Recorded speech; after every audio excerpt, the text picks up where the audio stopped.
The story with the game reminds me of something I was telling Giulio. 15 years ago or something, I was teaching, I was a professor in Switzerland, and Swiss students are very, very serious. But there was this time where I was teaching this undergrad class, and Switzerland was playing in the World Cup exactly at the same moment. So, and you know, of course, it was a huge room, very, very well done in Lausanne. And what they did was project the game above the big blackboards on which I was writing, without the sound. But when something was happening, then one guy has this thing, and would put the sound, I would stop, I would watch it, and then and I was clearly, they didn't threaten me, but it was clear that if I had said no to this, that I would have had nobody in the room. All right, so last time I introduced generally this question of complexity, landscapes, and possibly dynamic exploration of them, and essentially on one example. And so remember, this example was the tensor PCA, and the idea was that with the normalization I had chosen, the IT threshold, the normalization were chosen so that the, at least when you have only one example, so that the IT threshold was a constant, was a number, right, and not diverging. And then I said you had, and I also said that this, and it's a big mystery, this threshold is exact. The weak recovery threshold is also finite. That's not a surprise, but the surprise is that the two are the same. And then the algorithmic threshold, when you do maximum likelihood, so you just try to minimize the empirical risk, which is the story, here is much, much bigger. Right? It diverges with that. And the reason was that you don't only have to deal with complexity, you also have to deal with entropy. And escaping the equator was hard, right? Good, so that's the story, but of course now we have to put all these tools in place. And also I will go back to the beginning of the story, which is the Cat's-Rice formula and how you compute complexity.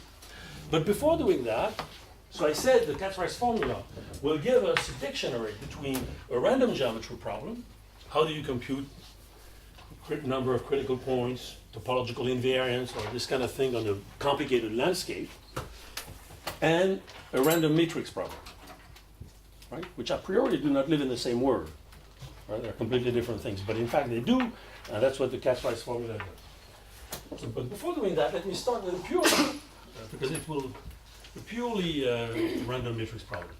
Let's imagine that now I look at this tensor PCA, but I take the case where, oops, the case where P equal 2. This is just a warm up. So again, we take the case tensor PCA again, that's what I'll be talking, remember? But P equal 2. So in fact, it's not tensor, it's matrix PCA, it's the usual type PCA. Right, so let's take our problem again. What you have now is your tensor T now is a matrix, because it's a 2 tensor, which is simply, as I wrote it before, it was the tensor product, but here, of course, as a matrix, you can just write it like this, plus, I think I call it Z, the Gaussian noise. Right? So let's assume that you can, of course, so, and then I said, so the question is first, can you detect, depending on the signal here, can you detect that there is a spike? So this is really what is also called spiked PCA. So the word spike, in fact, I think goes back to Jane Johnston. So spiking here is the English word for spiking a glass of water with a little bit of alcohol. Right? It took me a long time to understand that's what he meant. So this is water, this is noise, not interesting. This is what you spike it with. So the first question, detection, is can you detect that there is something in your water? Right? Can you detect that there is this spike? Second thing is, can you recover it? And algorithmically, do you recover it in decent time? So this, of course, is naturally, this question seems simple, right? This question is very naturally matrix question. Let's imagine here everything is symmetric, simplify everything. So here you have the spectrum. You look at this matrix, and I'm asking, so it's a rank 1 perturbation of a Gaussian matrix. If I assume that this one was symmetric. Remember, I assumed the variance was 1 over n. This is exactly the usual GOE matrix. Right? That's the archetypical example of a random matrix that you like, because it's Gaussian, it's invariant, so you can compute completely the distribution, and you know essentially everything you want to know on this matrix here. So the question is, you take a pure noise random matrix and you spike it with a rank 1 thing. And the question is, can you feel that you've spiked it, and then can you recover the V? Right? That's easy, right? That's linear algebra. In fact, it's not that completely that trivial, because something unexpected happens. You may believe that you can detect for whatever value of lambda, but it's not true. Right? So this goes under the words, this is a BBP transition I'm talking about. So it came from this question of Ian Johnston, and it's not that old, the initial BBP papers in 2005. So this is Jean Hobaik, who's my postdoc, this is me, and this is Sandrine Péché. Maybe I should write their name.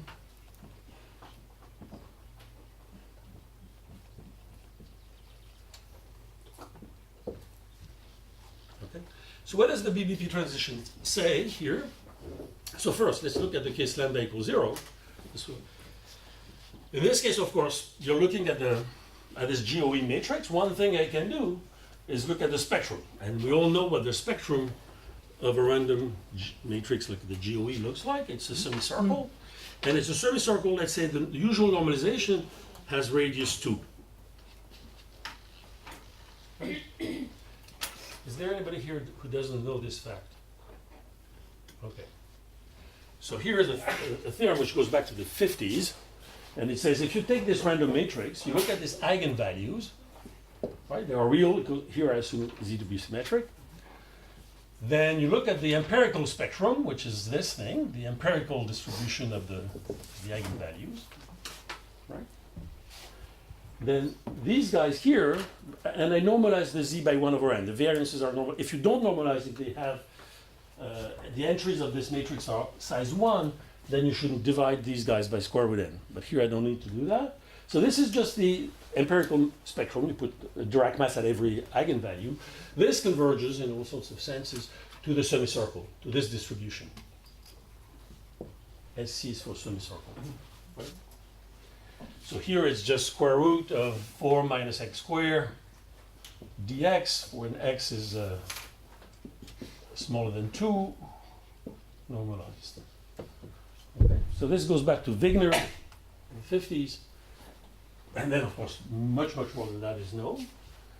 So this is what I'm writing here. That's the semicircle. That's when lambda equals 0. So now the question is, I'm adding this term, of course, without this guy, you know the spectrum of this thing. This is a rank 1 matrix. And its spectrum would just be lambda. Let's say lambda is positive here. So you may have the spectrum of this thing by itself would just be lambda, or lambda times n here, depending how you normalized everything. And the question is, do you see it here? Right? So now when lambda is positive, what happens? In that, the important thing is that when lambda is smaller than 1, right, no detection possible. I mean, spectrally, but in fact. So that, in fact, essentially the top eigenvalue, this eigenvalue associated with that will be somewhere here, but you don't see it. When lambda is larger than 1, the top eigenvalue gets out of the spectrum, gets somewhere here, and you have a top eigenvalue at the place which is 1 over lambda plus lambda, right, which will be larger than 2. Right? And so you have a top eigenvalue that gets out. You know much more. You know that the top eigenvalue will fluctuate Gaussianly here. When you're just at the criticality, the fluctuations are different. And this thing in the scale of Tracy Witten distribution, but let's forget that. And then how would you recover the signal? Then you look at the top eigenvector of this thing. Right, call it U lambda. And in fact, when you are above the threshold, this one is correlated with the signal.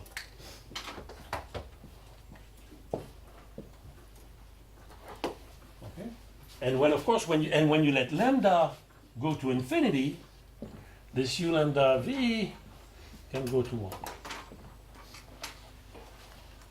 So essentially, the way to recover this signal is you just look at the top eigenvector. If this guy was not there, you look at this very simple symmetric matrix. The spectrum of this is just a bunch of zeros and one eigenvalue. So the top eigenvector of this is, of course, v. Right. Whereas now, if you add a little bit of noise, so you have these three phases, or these two phases. When lambda is smaller than 1, you recover and you detect nothing. When lambda is larger than 1, the top eigenvalue gets out of the spectrum, and the top eigenvector begins to align with the signal. Initially, not much. This epsilon, of course, depends on lambda. And when you let lambda go to infinity, it just really aligns. So you have strong recovery for lambda going to infinity, and here you have weak recovery. And in this case, again, you find that believe me, that the information theoretic threshold and the weak recovery threshold is the same. Right? It might not be completely trivial, because maybe you have other algorithms to find this V than using the spectrum. Here I'm just taking one algorithm to the spectrum. So that's about weak recovery and detection, and now there's the question of algorithm. But the algorithmic threshold, but of course this is not difficult. Right? We won't have in this case what I described in the tensor PCA, because finding the top eigenvalue of a matrix is not something hard. Right? Why? Because you minimize. How do you do that? Finding the top eigenvector. You minimize the quadratic form, and that is never hard. I mean, at least in this context. Okay? So in this context, very, very simple context, and there are a million variations of it. This is very much used tool now in statistics. The thing is, in this context, you have a phase with no detection possible, a phase with weak recovery. When you let the signal become large, you have strong recovery. But algorithmically, this is not a difficult task. That is, finding the top eigenvector is not hard. Okay? So let's go back to tensors now. Yeah, so let's take, maybe stay one more minute on this. Let's take the point of view I was describing before. If you look at the variational problem I was describing before when p was larger than 3, right? Here, so the maximum likelihood estimator is just maximizing or minimizing, depending where you put the minus sign, the Rayleigh quotient, this quadratic form. Right? You take this kind of matrix, take it on a vector u, and take it squared. Right? So if you have, why would I say that this cannot be a complex problem from a geometric point of view? If you take a quadratic form, this Rayleigh quotient, the thing I had last time with p equal 2, if you take a quadratic form on a sphere, how many critical points can it have?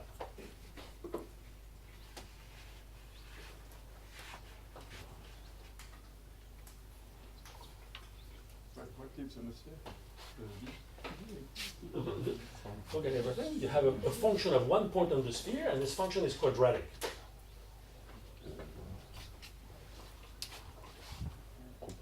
I'm just, kind of training your geometry muscle here. This is trivial.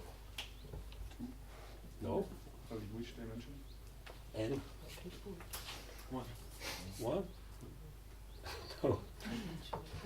Just diagonalize this thing, right? It's a quadratic form, diagonalize it. It becomes sum of lambda I ui square in a certain basis. And of course, generically, you would have one critical point per eigenvector, per eigendirection, and in fact two, because the opposite will also be, once you've written it in this form. Right?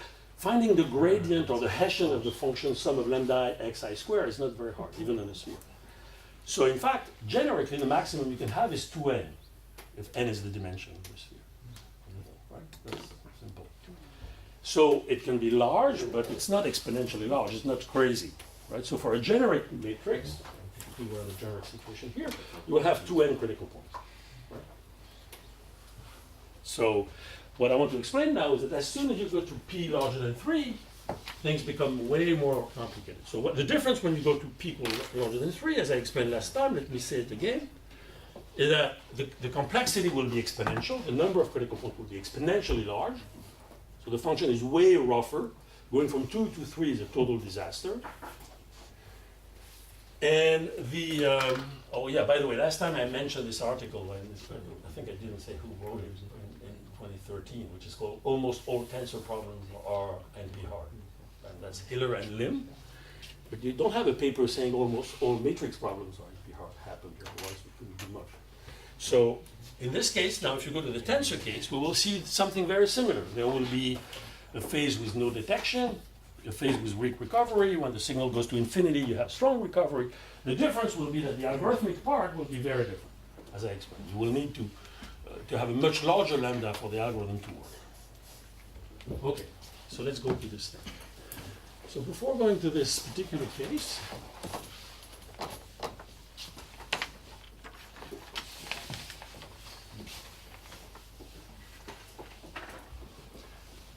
so by the way, for those who want to know, the core of the engine of the proof of the tensor PCA is what I just explained here, but at a higher level of complexity, which is the large deviation principle for this thing.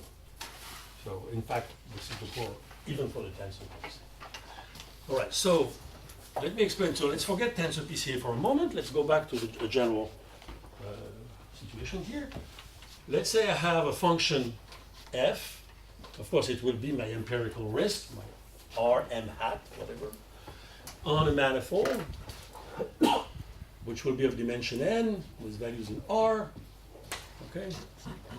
So the manifold in the example will be the sphere. It could be Rn, an open set of Rn if you want. And this function, again, as I said, I want to assume it to be random. It's a Gaussian and smooth. Right? So it's as many derivatives as you want. Right? So I have a smooth random Gaussian function of n variables. Okay? And so the question is, how can I describe, as I said, the geometry of this? So before, so let me say what we can compute easily with this Katz-Weiss formula. So first, before I go there, maybe I should give you good references for the Katz-Weiss formula. So the best reference are the book, two books, which were published essentially the same year, I think 2007 or something, by Azaïs and Schwebor. So Jean-Marc Azaïs is a French colleague in Toulouse. Mario Schwebor was a Uruguayan colleague. And there's another book, both statistician, in fact, another book by Robert Adler and Jonathan Taylor. Adler is at Technion, Taylor is at Stanford. And all these two books must be around 2007 or 6 or something like that. So this book is much more on the geometry side. Maybe this one has in view more applications. The proof of the Katz-Weiss formula that you find here is really extremely good. So it's, if you want to understand how it works. The application, so what is the Katz-Weiss formula? It started with Rice, in fact, was an engineer during the Second World War. And Rice was simply doing signal processing. He was trying to understand if you have a one-dimensional random function, he was trying to compute its number of zeros, right, the number of crossing the line. Okay, so that's the initial Rice formula. Katz, physicists, mathematicians, whatever you want to call him, came just after that, not knowing that Rice had done that, because he wanted to compute the numbers of zeros of a complex polynomial of one complex variable. Okay? And our famous results for that. This is still moving fast. So then it was called the Katz-Weiss formula. Then, of course, it was used for years, I'm talking the Second World War, so 80 years ago or 70-something years ago. And it was used for years in statistics, but essentially always when the dimension n is small, 2, 3, 4. Right? Very often 2, in fact, to understand random surfaces. But what is new and what is happening now is that we use this Katz-Weiss formula when n is very large. Okay, we want this n to be very large. So different things are happening here. Okay, But of course, the proof are the same. So it was in particular very much used. Adler's initial motivation was to understand something that we will come back to. How using this Catch-Rice formula you can compute the statistics of the maximum or a minimum of a Gaussian process, right, in detail. So what does the Catch-Rice formula allow you to do is you can compute different things. So let me introduce the notation. I will call crit K, maybe with an F here, which I will very soon forget, of U. So this is the number of critical points of the function f, such that the index of this critical point is k, and the value of x, or maybe I could even put here in general, say b. The value of f is, this is dying. Thank you. The value of x is in the set B. So here B is a subset of the real line, and k is a number between 0 and n. Okay, so maybe this asks for some explanation, and Catch-Rice will allow us to compute this number, or something about this number. All right, so what is this? So you all know what a critical point of a smooth function is. It's the point where the gradient is 0, the derivative is 0. Index k means that the Hessian, so the Hessian being the second derivative is an n by n matrix, has k negative eigenvalues. Right? That's the index. So k equals 0 corresponds to local minima. K equals n corresponds to local maxima. Right? And this is just saying that the value is in here. All right? So first, this doesn't really make sense, because why would the number of critical points be finite? There's no real reason for that. So typically, of course, it will be if you assume that f is what is called a Morse function, and let's say that the manifold is compact. So Morse will surely. So Morse, that's the first time, but nonetheless I will mention that. So a Morse function is simply a function whose critical points are isolated. Right? Which means, let me put it differently, it's a smooth function whose Hessian is never degenerate. Okay? You never have 0 eigenvalues.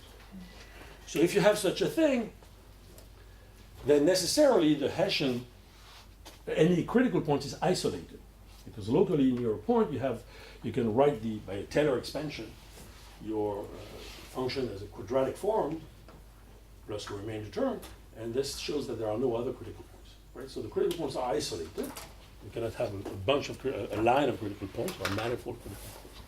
So if they are isolated and the manifold is compact, the number of critical points is finite. Right?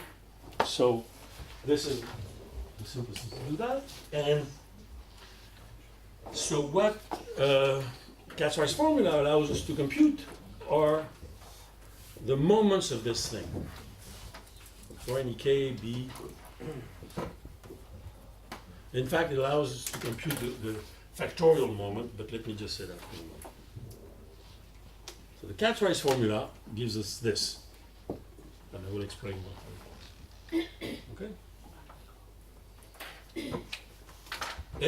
There is no, so you see here with the Catch-Rice formula, you can compute these guys, you can compute their moments. There is no, I don't know any other access to this thing except through the moment. Right? So, but of course, in good situations, if you know all the moments of a random variable, you know the random variable. I mean, you know the distribution.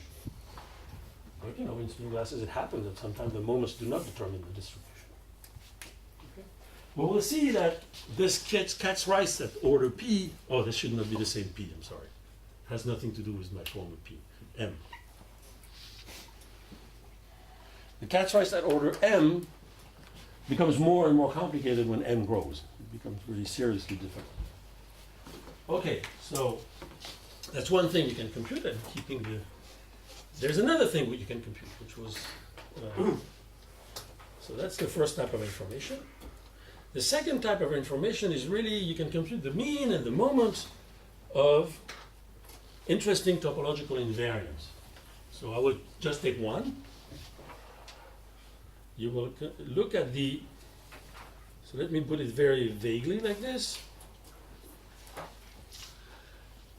I look at the level sets. So I look at the set of x in the manifold where the function is less than u. So that's usually called a sub-level set. Right? So this is a part of the manifold. Right? Forget manifold if you don't like this. It's a part of Rn, part of the domain where the function is below a certain level. Again, I'm only interested in minima, so always below. Right? And then here I'm asking, what is the topology of this thing? Again, as I described. So in order to describe the topology of such a large dimensional object, it's complicated. There are many ways. But this thing is called the Euler characteristic. So we'll say in one word what this is.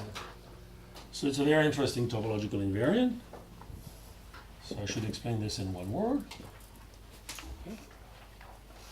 So I won't insist too much on that because it will force me to go too much into topology, but this gives very interesting information on the levels. And you can even go further. You can find the Witten complex. All right, so, but I will concentrate more on this one, which everybody understands. So, for instance, you see what you can do with this one. You can compute the number of local minima, right? If you don't fix B, if you take B to be the whole line, this is just the total number of local minima. Right? But then now if you put B to be all the numbers below a certain level, right? So typically the choice of B that we will have will be negative infinity up to U. So you're looking at all the local minima below a level, right? Maybe at some point this number becomes 0, very small. Right? So it means that at some point, if you put your U too low, then you will have no local minima below that. And then the threshold could very well be the global minimum. Right? At some point, if you have plenty of global local minima, if you go too low, they disappear. This could be the threshold to find the global minimum. Okay? So this is interesting information, but this also tells you, imagine now, and as we will see, that this number of local minima is extremely large in certain regions of values, and it means that when you look at this, the graph, the landscape of this thing, in this region it will be very, very bumpy. Okay, so what is the formula?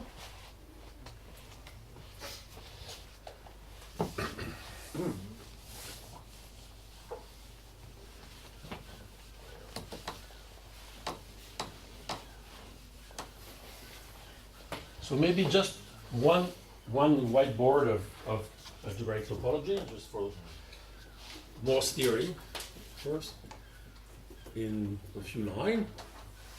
So now this has nothing to do with, I mean, it's absurd, of course, but you need more time, but I will just give you the bare bones of what this is. This has nothing to do with random function. You take f, any f, to be a Morse function, and just define what it means on a compact manifold, say. And then what Morse theory says, it makes a relation, it gives a relation between this differential type of quantities. This is a smooth function, and you can put its critical points, and purely topological things, which have nothing to do with the differential structure, just the shape of the manifold. All right? So it makes a link between those crit k. Okay, let me call this like this: crit k of f. So remember, with my notation, this is the total number of critical points of index k. This is related, so Morse theory relates these guys, which are differential invariant, differential object numbers, which depend on one specific function f, right? And what are called the bk of the manifold, which are topological invariant, which is called the Betti numbers.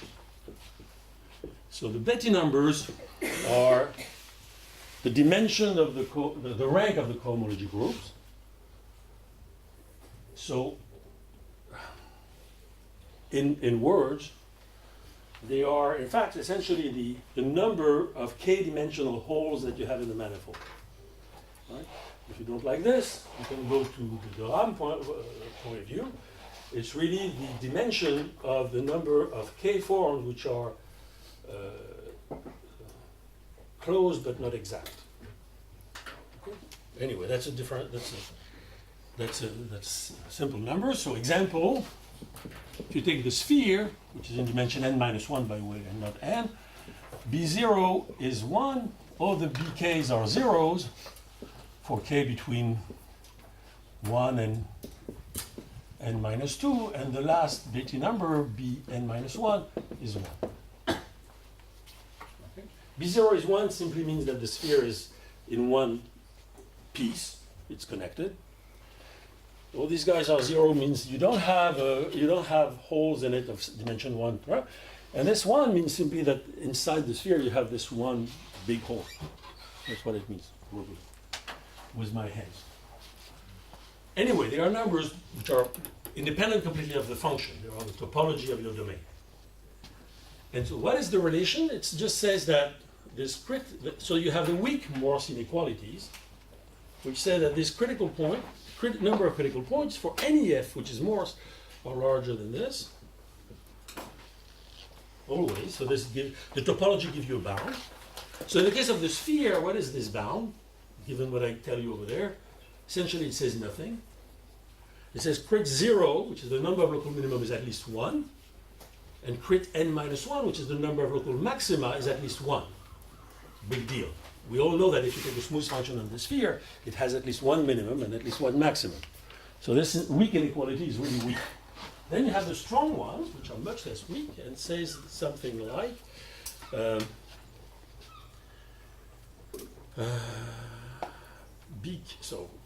So let me put it, there are many, but let me give one of them. It tells you that if you take the alternating sum of this number of critical points for any f, it is in fact equal to the alternating sum of the Betti numbers, which is what is called the Euler characteristic. So this is really interesting, because in the case of the sphere, what is the Euler characteristic? It's 1 plus minus 1 to some power times 1. So it's either 0 or 2, depending on the parity of the dimension. This tells us that the alternating sum of number of critical points for a function in the sphere, whatever your function, as soon as it's Morse, has to be 0 or 2, depending on the dimension. Does not depend on the function. That's imposed by the dimension of the sphere, by the topology of the sphere. All right? And we will see that these numbers are exponentially large in n. That's quite a remarkable thing. It says you have something like n numbers which are exponentially large in n, and their alternating sum is always essentially 0. Right? I'm sorry? So it's not completely, there's something clearly there. Can you say also loosely what is the Euler characteristic of the manifold? It's just that. Okay, it's the definition. It's a definition. No, in fact, there's another definition, but I don't want to. This is the best. Okay, so, all right, so enough of topology. I can erase that. And let's go to cat's rights. So how do you compute these things?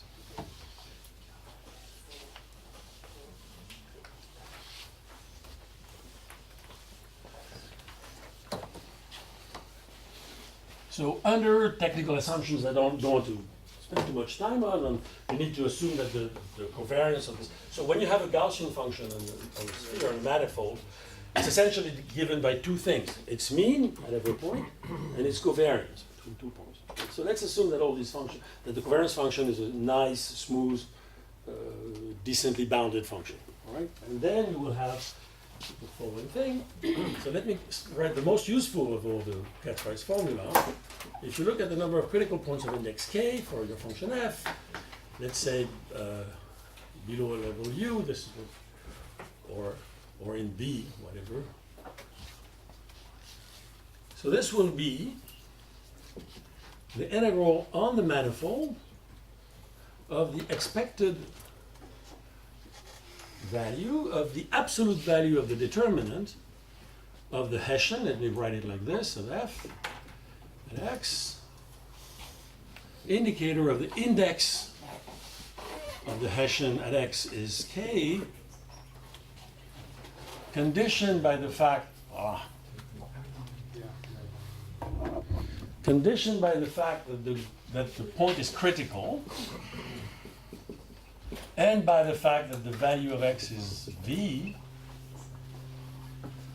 right, times something which I will call phi v of x dx, and then you have to integrate against dv, and here you would have the distribution of I'm sorry.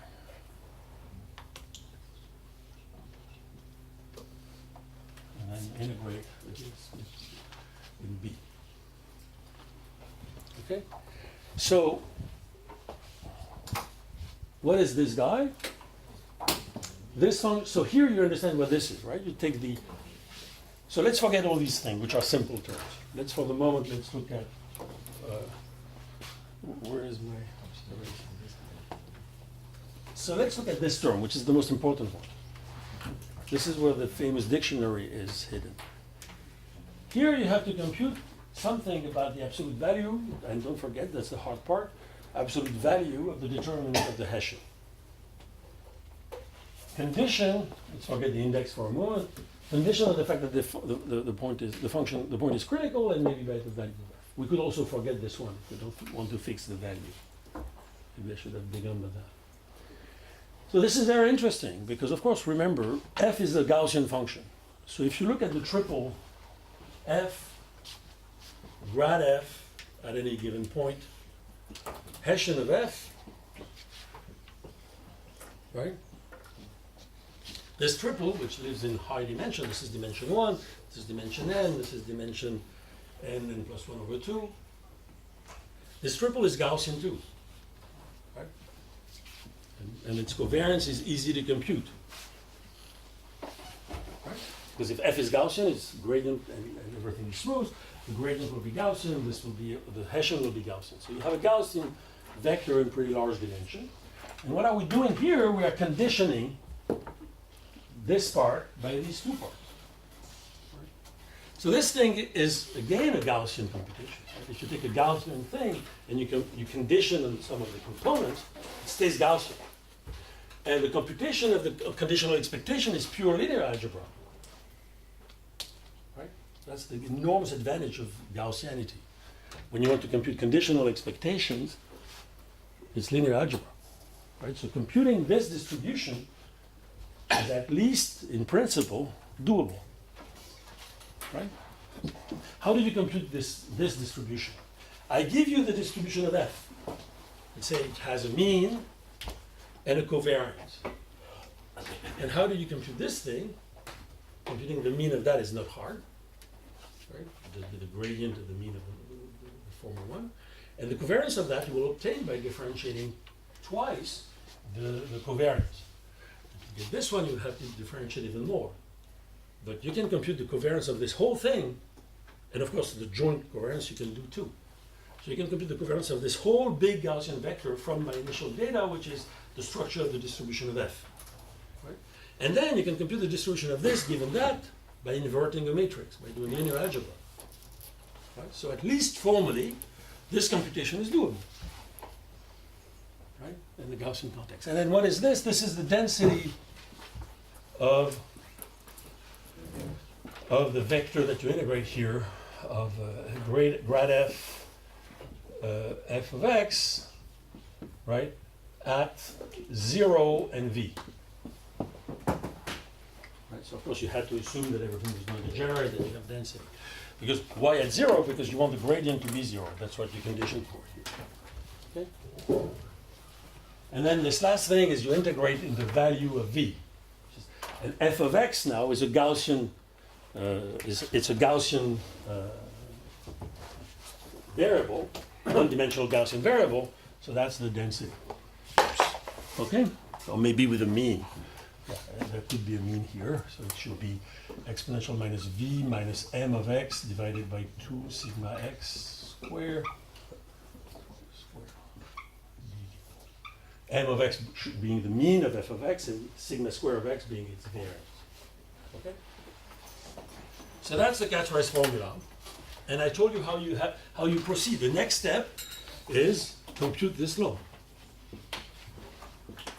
Compute the distribution of grad f of Hessian conditioned by the grad and f. Okay? And from there you can hope to do something. All right, so this showed that what I'm explaining for the tensor PCA case could be valid in any reasonable empirical risk minimization problem.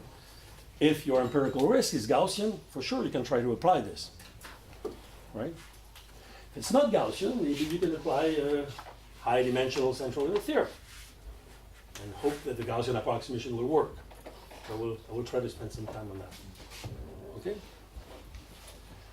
By the way, you could also believe that this formula, there's no real reason for it to be Gaussian. And in fact, there is no reason to assume Gaussian, really.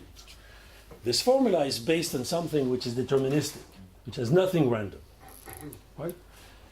It's going to fit in a co-area formula in general, but whatever.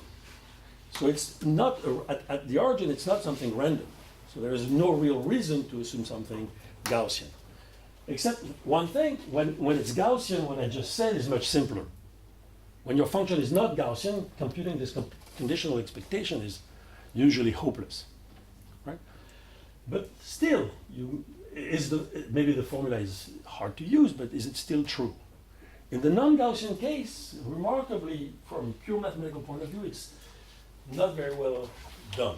So if you look at the book by Adler and Taylor, there is a non-Gaussian formula, so which says essentially the same conclusion and forgetting the Gaussian assumption, but replacing the Gaussian assumption by something like 18 different assumptions. So not exactly usable. But there is one case where it's usable. It's where your function f is not any general random function, but a function itself of a Gaussian thing. Then it's much simpler. But anyway, physicists, of course, when they use the Catch-Rice formula, don't bother with this kind of things, right? They're just valid as is. All right. So, and of course, I don't call it really the Catch-Rice formula. It's a no-name formula because it's a trivial formula. All right, so that's the one. And then let me explain. Yeah? So in the case of the empirical risk, Yeah. if you have a lot of data, you'd expect it to be Gaussian near its mean, but aren't you concerned with local minima that occur after initialization and optimization? There's no initialization here. No. I'm talking about more generally, right? Of course, you want of to course. characterize the landscape. You want to characterize the landscape, maybe you can do it by a Gaussian approximation, maybe not. It's a delicate question. I spent some time on that. Because the Gaussian approximation in high dimension is something delicate. It depends on the function you want to observe. And it's again a question of complexity. Here, Vatny, the Czerwolenkis type approximation. So let's forget that. Let's take this. And then the next one that I mentioned is this.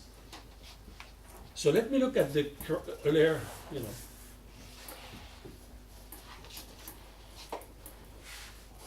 So in fact, here I want to understand the topology of the Euler characteristic of a level set. Okay, so apply what I just told you about the Morse theory. This will be very vaguely the sum of minus 1 to the k of crit k of this of f. But when you look at the critical points on the region where f is less than u. So this is very informal and with an expectation.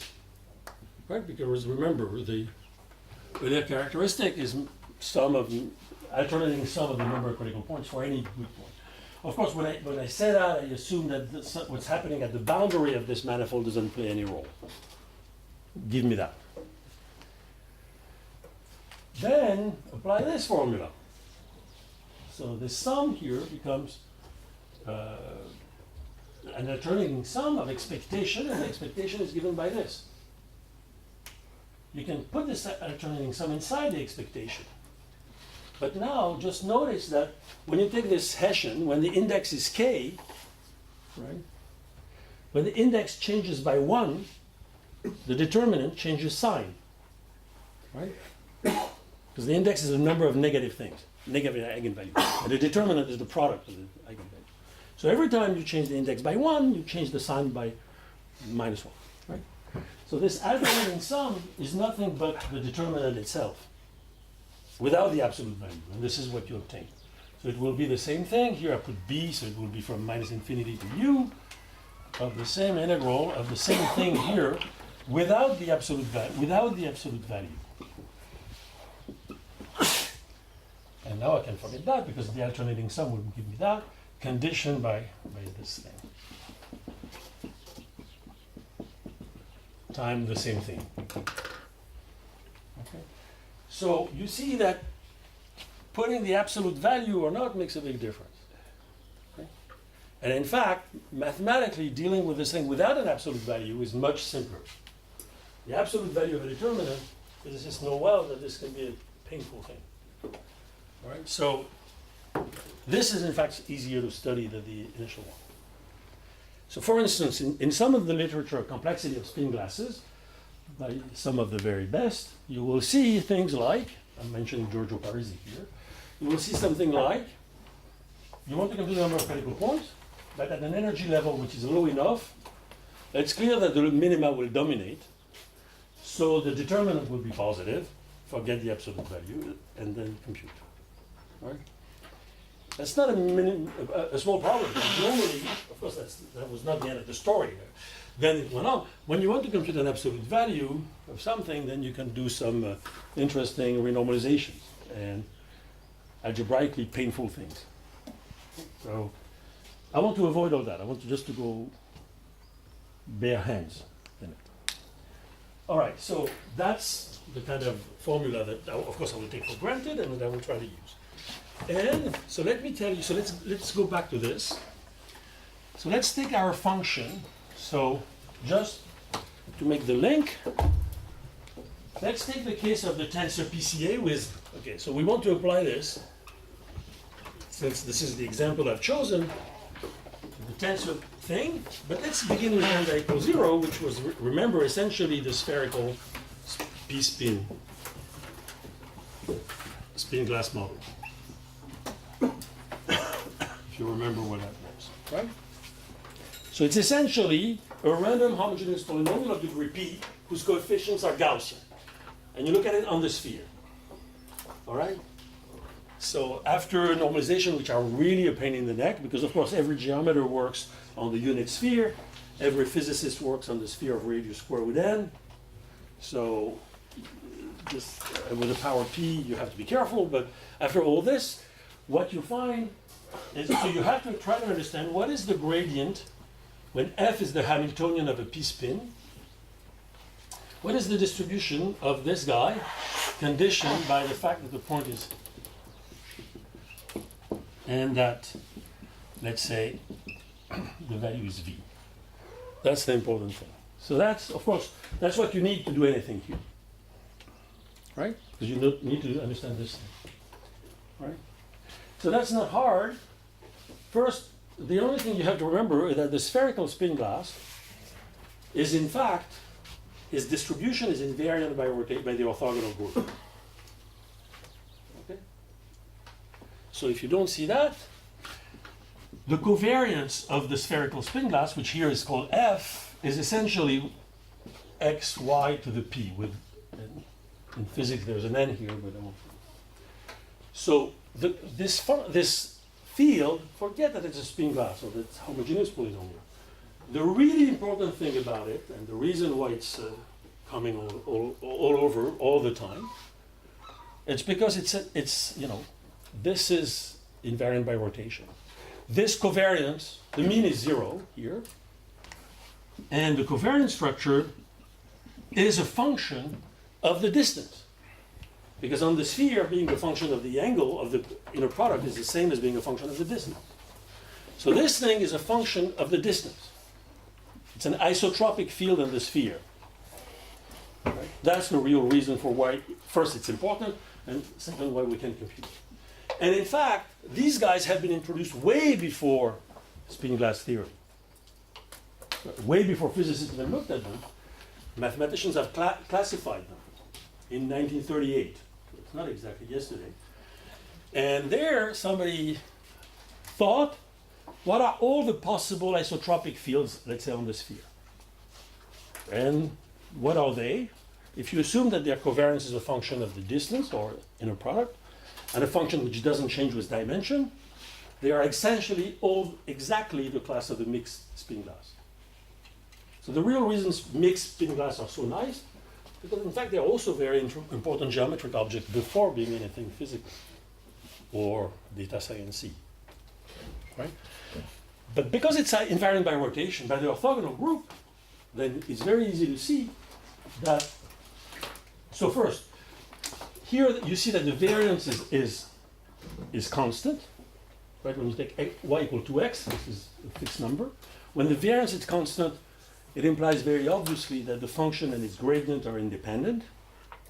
Think, if expectation of f squared is 1, the derivative of that is 0, so expectation of f times f prime is 0. These things are orthogonal. So these guys are in fact independent. And because it's isotropic, in fact, this and this will be independent. Right? So the only dependence here is, it's easy to compute. Because it's isotropic, you can forget this conditioning. And the only important thing is to compute this condition by that. These two are not independent. But the dependency is very simple. What is this? This is a Gaussian random matrix, right? Because everything was Gaussian. Whose distribution is invariant by rotation. There are not a million matrices like that.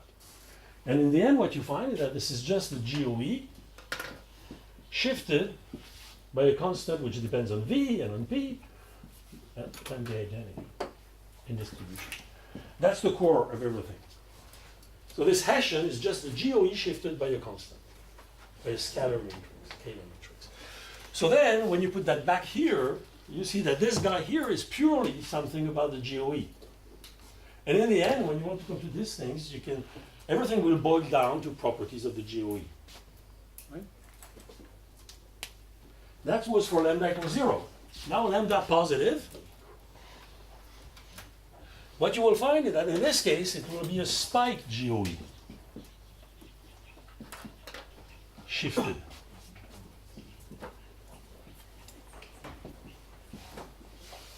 Which seems natural, so it's easy to see. So when you add this signal, this will simply spike your GOE by your rank 1 perturbation. Right? So you see what I've described at the beginning of this lecture about spiking a random matrix. Now we see that it will be useful because in fact here, in the spike case, this will be exactly a spike GOE in the ascendant case.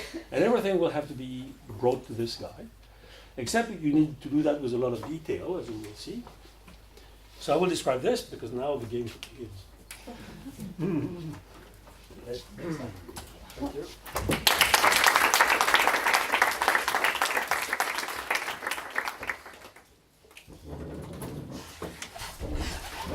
Okay, so don't forget tomorrow for the people that are sailing at 8:30 here. I didn't send the email for the people that will go on the special note yet. I will do it now, so please check your email this evening. And then final thing for the people that are not sailing, so tomorrow there is no lunch at the school, so there will be lunch boxes. So the people that are sailing don't have to worry about this, they will have the lunch boxes. But people that are not sailing